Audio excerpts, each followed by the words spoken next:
Exact ca mama Dolores ești. Un socolit de plajă.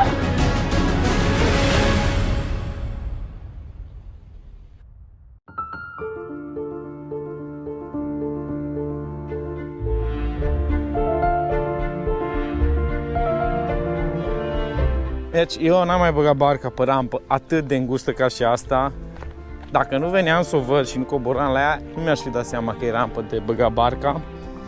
Din mașină părea mai mult așa o platformă unde n-am prea înțeles de ce e cimentat și m-am uitat mai atent și era de fapt rampă de băgat barca, dar cred că are fix 2 metri lățime. Mai mult decât suficient cât să ne facem treaba astăzi.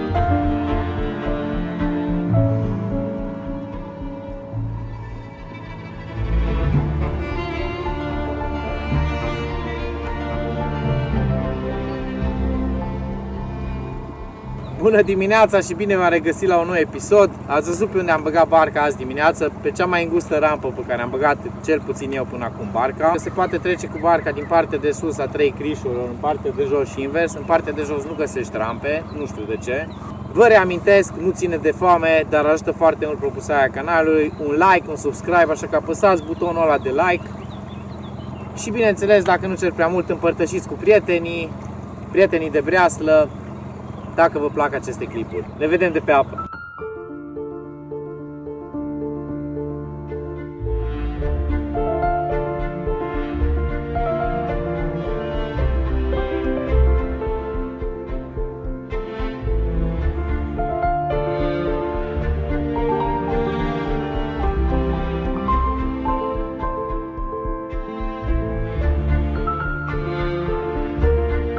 Hai, și asta e o experiență nouă, interesantă. N-am mai făcut-o. Știu că se deschide poarta de sus, pe care lasă să coboare nivelul din partea cealaltă și teoretic ar trebui să ieșim la același nivel cu crișul din partea de jos. Să vedem cum se întâmplă lucrul ăsta. Chiar sună interesant.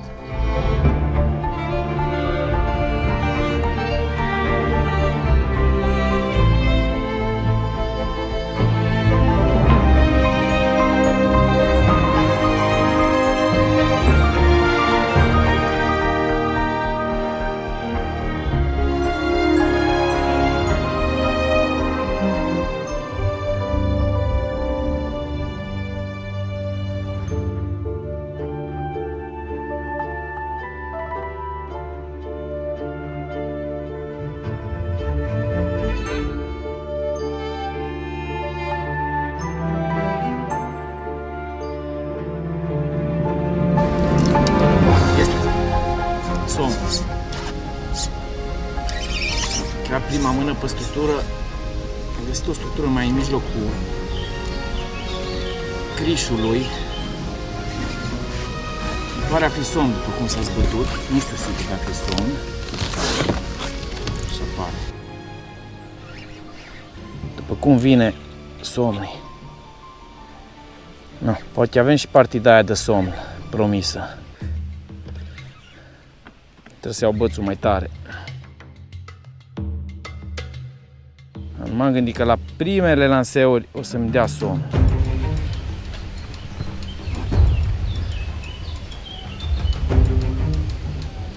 Sper să-l vedem înainte să-mi taie.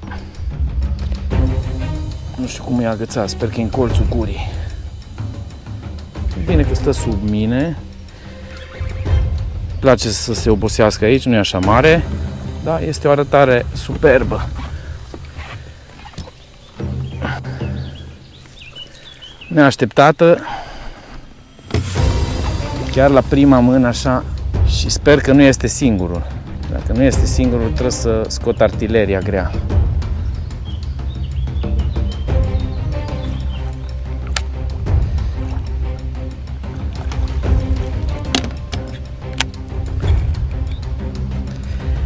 Asta nu e ușor de tras aici.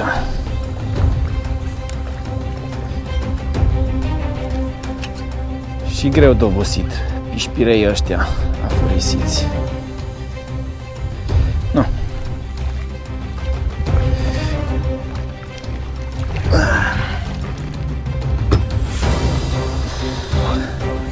Deja am obosit cu ăsta. Stai, tati, că tu ești ca Mama Dolores unsă cu ulei de plajă. Exact ca Mama Dolores ești. Unsă cu ulei de plajă.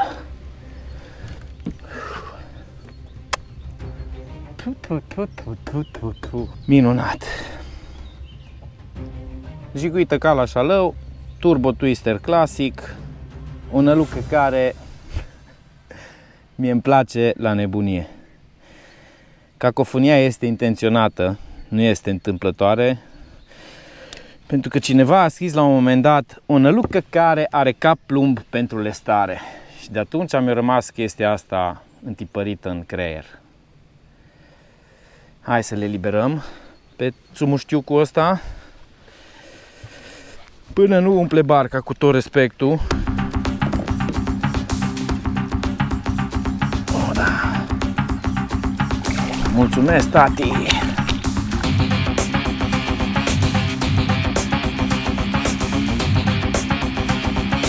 După ce prinzi un somn din ăsta se cere un mucosolvant de la farmacie. Glumesc, desigur. Vedea că îți umple firul niște muci superbi.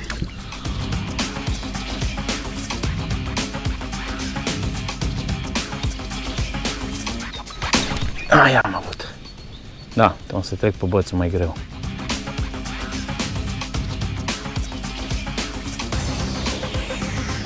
Nu-i cu mult mai heavy, dar e suficient cât să nu fac atâtea griji. Guma asta deja e pilafia. Și să trecem pe artileria mai grea. De asta am și un fir mai gros, un 0,19. Și acum caut să-i dau și eu un turbo twister asemănător cu cel pe care mi l-a gubilit mai înainte un somn. Măsori pe lângă gumă, să știi cam pe unde vine jigul. Asta am mai arătat-o de 1000 de ori. Poți să ciupești guma, de exemplu, exact acolo, ca să ai o idee. Dar după o vreme și un pic de exercițiu iese aproape perfect de fiecare dată.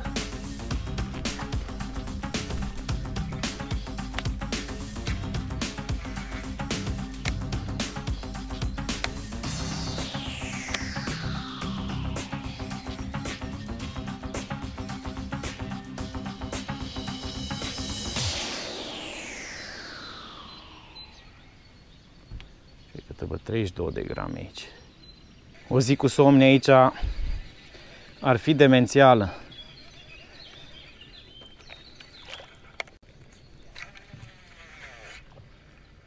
Trebuie 32 de grame aici. Merge așa perpendicular să dau. Ce faină structura. Tare, tare, bate, tare, tare, tare, tare, pac, pac. Acolo-s băieții.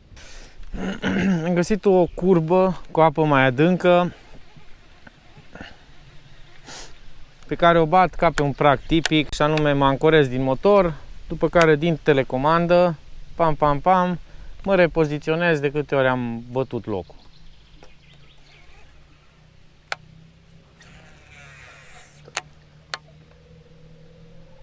De obicei pe genul ăsta de praguri, până la urmă găsești undeva pești. Ai, ce ciocan, asta a fost ciocan. Le trag și de pe cârlig, deci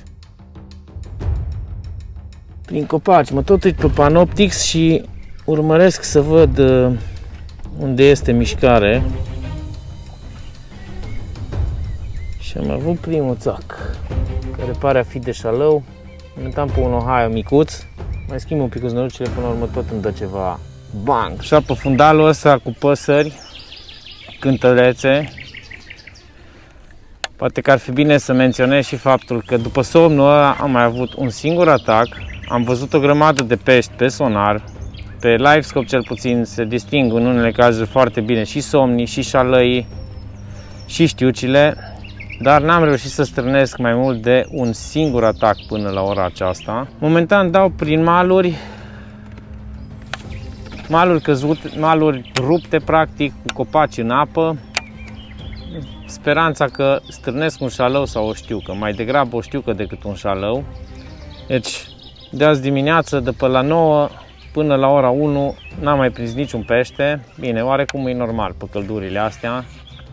Îs și eu nebun să pescuiesc pe căldurile astea, dar atât de bine arată apa încât nu mă pot opri, efectiv nu mă pot opri din pescuit. Și arată într-un foarte mare fel totul. Mamă, vine un damf de ceva. Am trecut peste ceva, nu a fost atac de răpitor. M-a toropit căldura asta și în activitatea peștilor. E doldora de pești, dar deja așa cum am obișnuit anul ăsta, nu știu, sunt grevă, nu-mi dau seama ce fac. Bine, nici vremea asta nu ne ajută, așa că fac o pauză de cafea. În barcă tot timpul am loc de chestii, așa că n-am ezitat să pun și ibricul de cafea cu mine. Am tras un picuț la umbră și stăm așa un picuț în așteptarea valului de seară. Valului răpitoresc de seară. Am avut un somn la prima mână pe primul loc pe care m-am oprit și un atac. În schimb, 100% am văzut șalăi pe sonar, știu ce am mai văzut pe sonar.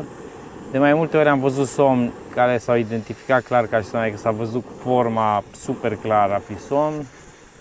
Crap, nu vă mai zic, am văzut din belșug, dar sper să nu o termin iarăși cu avățeală după somnul de dimineață. Vă las, stau la o pauză de cafea, să-mi revin un picuț, să-mi trag un picuț glasul, gândurile.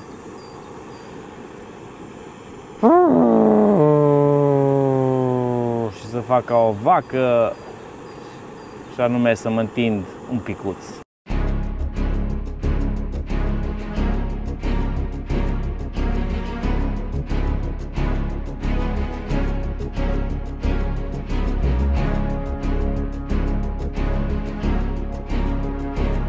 Dacă șalău n-am prins, avat n-am prins, nu mai avem decât o opțiune. Și asta este știuca. Sunt aici câteva zone cu apă ceva mai lină, dar nu pot să zic că e prea lină. Curge crișul vijelie. Dar asta nu înseamnă că nu am putea prinde o știucă înainte de plecare. În principiu, astăzi, în afară de bățul ăsta heavy pe care aveam deja legat lider, am pescuit fără lider, direct pe textil, pentru că e curentul foarte puternic. Am avut nevoie de un fir de 0,16, asta am folosit astăzi, tocmai ca să pot să taie mai bine apa. Este un VXO, bățul ăsta cu care dau acum, de exemplu, am un fir de 0,19, 0,20, pus un fir mai gros în caz că dau de vreo grupare mafiotă de somni. N-a fost cazul. Și pe ăsta am montat și un lider de 0,30 și ceva.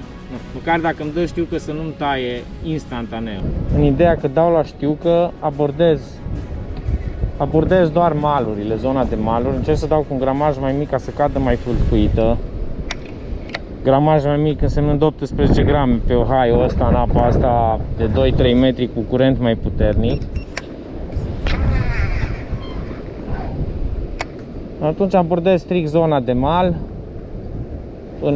până la 10 metri de mal, după care recuperez, pentru că nu mai ajung oricum cu 18 grame jos în curentul ăsta puternic. O să abordez și malul celălalt, că e mai umbrit, și exact aici așa întreb cu pomul ăsta, nu știu dacă se vede, ar trebui să se vadă. Începe și se rupe curentul, chiar aici cel mai puternic curent și imediat după pom se domolește curentul, fiind interiorul unei curbe. Atunci mai abordez zona asta, după care mă duc pe locul unde am avut azi dimineață, la primul lanseu, somn. Faptul că am prins la primul lanseu și pe primul loc prevestea o zi interesantă. Mamă, ce mi-a dat, îi dau anchel. Nu știu ce ui. Da, uite mărlița, na. Am zis eu degeaba, când am zis că dau după ciuca. Noroc, o luat un botic. Fix în botic a luat. Hai să ne dau drumul. Atât am schimbat pe culori la Ohio până am reușit să prind o cumătră. Ce-i drept, micuță. Dar acum chiar dădeam după știucă și chiar am prins știucă. Ohio de 10 nu m-a dezamăgit aproape niciodată la știucă. De obicei atâta schimb culorile până găsesc o culoare care să-i placă pe natural, gen canale, delta, cum suntem acum pe criș și așa mai departe. Hai să o eliberăm și pe frumusețea aceasta.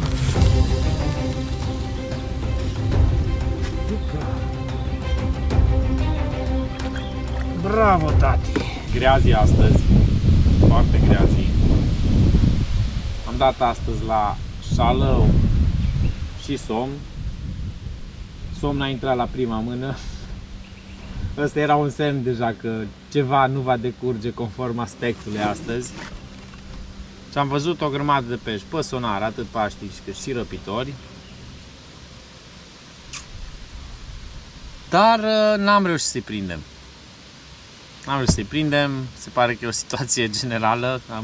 Cu toți cu care am vorbit astăzi și de aici și din alte locuri. Pilaf cu ochi a fost toată ziua.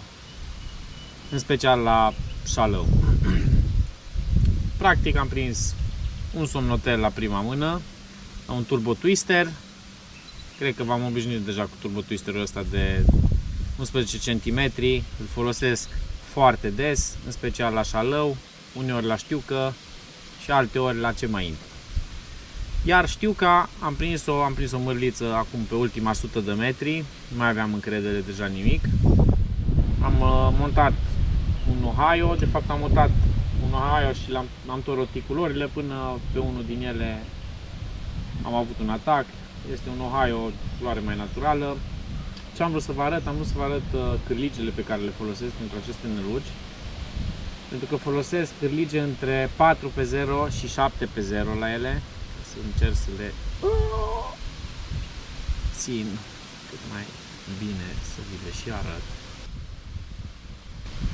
Le folosesc cu cârlige între 4 și 7x0. De obicei 7x0 când peștii mâncă mai agresiv sau sunt pești mai mari. Sau când folosesc plumbi mult mai grei, adică capetele de plumb ocupă foarte mult spațiu pe tija cârligului și atunci, practic, din cauza plumbului mult, se scurtează tija cârligului în momentul în care de obicei folosesc cârlige mai mari, gen 6x0, 7x0. 4x0 cred că este cel mai uzual cârlig pe care îl folosesc în general în pescuitul șalăului cu gume, atât pe lac cât și pe râuri unde nu trebuie să pescuiesc cu gramaje exagerate mari. Anul ăsta cred că este primul an în care am avut până acum, nu exagerez, 5 sau 6 gherle. Deci 5 sau 6 gherle, bineînțeles, ale nu vi le-am mai filmat să vi le arăt, n-avea sens.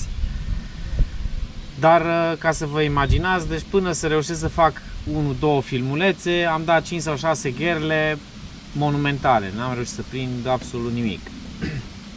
Se pare că este o situație generică, dar nu la noi, este undeva la nivel european, nu știu, într-adevăr am fost în Spania, acolo am prins șalău, dar cu toată lumea cu care vorbesc, atât din Ungaria, Olanda, Danemarca, Suedia, situația este ceva generic, adică toți zic același lucru. Nu reușim să prindem pești răpitori, în special pești răpitori cu dinți.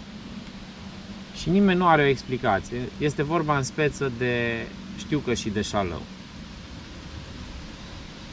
De ce? N-aș să vă spun. Cel mai afectat pare a fi șalăul. Deci la Dunăre nu se prinde, nu numai pentru că, ok, s-a și decimat populația de șalăi destul de bine, dar chiar am găsit șalăi de câte ori am fost la Dunăre, nu am reușit să-i prindem. A fost o zi reușită, nu prin prisma peștilor, cât prin faptul că am ieșit din barcă. Mi-am adus aminte cum a fost să pescuiesc din ceea ce a fost prima mea barcă și un film Varengi. Îi mulțumesc celor de la Boats Expert pentru că mi-au dat un împrumut până vine barca mea. Da, a ajuns și barca mea este în țară. Abia aștept să văd poze cu ea. Din păcate nu voi echipa atât de rapid pentru că este un proces care durează. Adică să echipezi o barcă complet cum am făcut cu Range-ul ăsta. După ce au lucrat 3 zile cei de la Boats Expert, am mai avut și eu de lucrat pentru că n-am mai putut să stau cu ea la București. Am avut și eu de lucrat încă 2 sau 3 zile complete. Deci cam o săptămână durează o echipare completă a unei bărci, dacă nu vrei să pui numai un sonar și un motor electric pe ea. Vă reamintesc că ajută foarte mult propulsarea canalului, un like, un subscribe, așa că apăsați butonul ăla de like acolo jos. Abonați-vă dacă vă plac aceste clipuri și țineți aproape. Aici Andrei Sava, să ne auzim cu bine.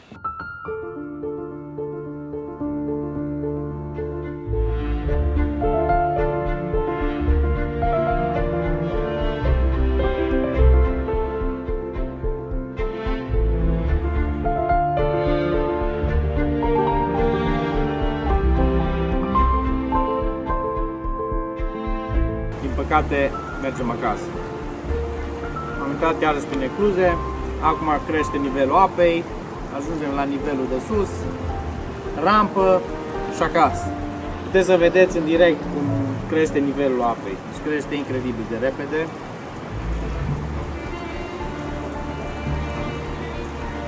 Ai impresia că te înghite, efectiv. Vreau să zic că pe drum încoace, până la ecluză, am văzut cei mai mulți pești din ziua de azi. Bine, era plin cu crab și cu bușă, crab chinezesc. La noi aici în vest așa zice bușă, pentru că în Ungaria ungurii îi zic bușa. Ia, e greu o fi drumul până acasă.